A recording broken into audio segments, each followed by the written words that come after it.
সবাইকে আরও একটিবার স্বাগত জানাই রে স্টাডি গ্যালাক্সি চ্যানেলে। আজকে মাধ্যমিক 2026 পরীক্ষার্থীদের জন্য লাইফ সায়েন্স সাজেশন নিয়ে এসেছি। এর আগের জীবনবিজ্ঞান পার্ট 1-এর ভিডিওটি নিচের ডেসক্রিপশন বক্সে দিয়ে দেওয়া হবে। এখানে প্রশ্ন কিন্তু 5 মার্কসে থাকবে, 3+2 করে কিন্তু প্রশ্নটি ভেঙে দেওয়া হবে। দেখা যাক কী কী প্রশ্ন আছে। তৃতীয় অধ্যায় বংশগতি ও কয়েকটি জিনগত রোগ থেকে আছে ট্রেস কস্ট ও ব্যাক ব্রুস কাকে বলে এবং অসম্পূর্ণ প্রকটতা কি। পরবর্তী প্রশ্ন হল হিমোফিলিয়া কেন হয় এবং বন্ধ্যাত্বতার কারণ লেখো। পরবর্তী প্রশ্ন হল মেন্ডেলের মটর গাছ নির্বাচনের দুটি সুবিধা লেখো এবং হোমোজাইগাস ও হেটারোজাইগাস কাকে বলে। 6 নম্বর প্রশ্নটি কিন্তু খুবই গুরুত্বপূর্ণ। ক্রিস ক্রস উত্তরাধিকার কি এবং SRY বলতে কি বোঝো। TDF জিন কি। পরবর্তী প্রশ্ন হল একটি সংকর হলুদ গোল বীজ বিশিষ্ট মটর গাছ থেকে কি কি গ্যামেট উৎপন্ন হতে পারে এবং প্রকরণের প্রকারভেদ লেখো। মানুষের ক্ষেত্রে কয়েকটি ক্রোমোজোমগত অস্বাভাবিকতা লেখো এবং হোমোফিলিয়াকে রয়্যাল ডিজিজ বলা হয় কেন। দেখা যাক পরবর্তী কি প্রশ্ন আছে।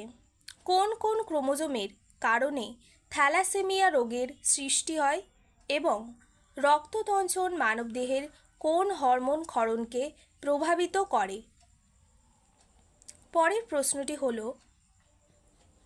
মিউটাজেন ও ডিলিশন কি এবং থ্যালাসেমিয়া রোগীদের অ্যানিমিয়া হওয়ার কারণ কি। স্টারমার্ক প্রশ্নগুলো খুবই গুরুত্বপূর্ণ।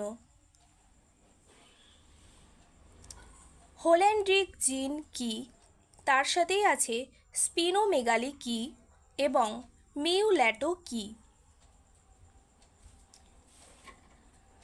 পরবর্তী প্রশ্ন হল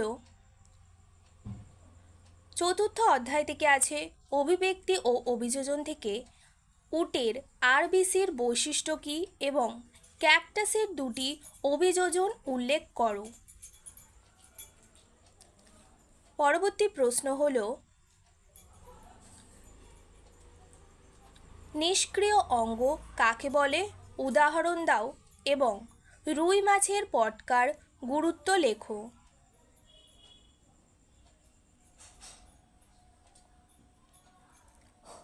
পায়রার বায়ুথলির কেন দরকার হয় এবং সমসংস্থ ও সমবৃত্তীয় অঙ্গের পার্থক্য লেখো।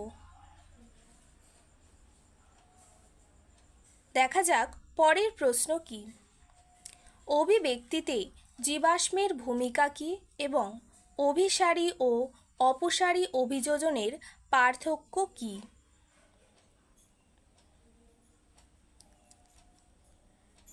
জীবাশ্ম কাকে বলে এবং কোয়াসারভেট কি।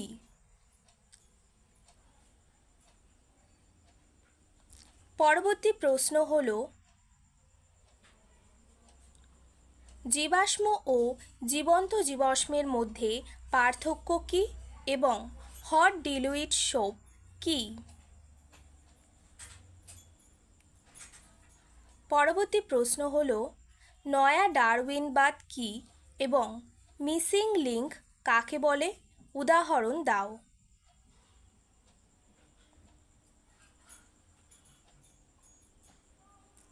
পরবর্তী প্রশ্ন হল নগ্ন জিন কি, সায়ানোজেন মতবাদ কি এবং বিগ ঠুং তত্ত্ব কি। মরু অভিযোজনের জন্য উটের শারীরবৃত্তীয় পরিবর্তনগুলি লেখো। আর্কিওপটেরিক্সের সরীসৃপ ও পক্ষীর বৈশিষ্ট্য লেখো। পরবর্তী প্রশ্ন হল পঞ্চম অধ্যায় পরিবেশ ও তার সম্পদ তাদের সংরক্ষণ থেকে আছে অ্যামোনিফিকেশন কাকে বলে এবং নাইট্রিফিকেশন কাকে বলে। দেখা যাক পরবর্তী প্রশ্ন কি। দুটি ডিনাইট্রিফাইং ব্যাকটেরিয়ার উদাহরণ দাও এবং বায়ু দূষণের কারণগুলি লেখো। অম্লবৃষ্টি কি এবং ইউটোফিকেশন কি? পরবর্তী প্রশ্ন হল হাঁপানি রোগের কারণ আলোচনা করো এবং ব্রঙ্কাইটিস রোগের কারণ আলোচনা করো। দেখা যাক পরের প্রশ্ন কি।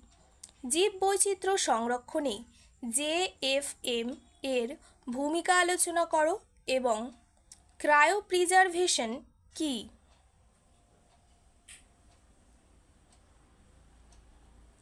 জীববৈচিত্র্য সংরক্ষণে PBR এর ভূমিকা আলোচনা করো এবং রেড পান্ডা সংরক্ষণে ভারতে কি ব্যবস্থা নেওয়া হয়েছে। পরের প্রশ্ন হল প্রজেক্ট টাইগার কি এবং ভারতে গন্ডার হ্রাস পাওয়ার দুটি কারণ লেখো। পরবর্তী প্রশ্ন হল কার্সিনোজেন কি উদাহরণের সাহায্যে বুঝিয়ে দাও এবং জৈব বিবর্ধন কাকে বলে। COD ও BOD কি এবং অলিগোট্রফিক ও ইউট্রফিক জলাশয় কি? বহিরাগত প্রজাতির অনুপ্রবেশ ঘটলে স্থানীয় জীববৈচিত্র্য ক্ষতিগ্রস্ত হয়। দুটি উদাহরণের সাহায্যে ব্যাখ্যা করো। আশা করি ভিডিওটি তোমাদের ভালো লাগলো। ভালো লাগলে অবশ্যই like, share and subscribe our channel এবং বন্ধুদেরকেও শেয়ার করে দিও।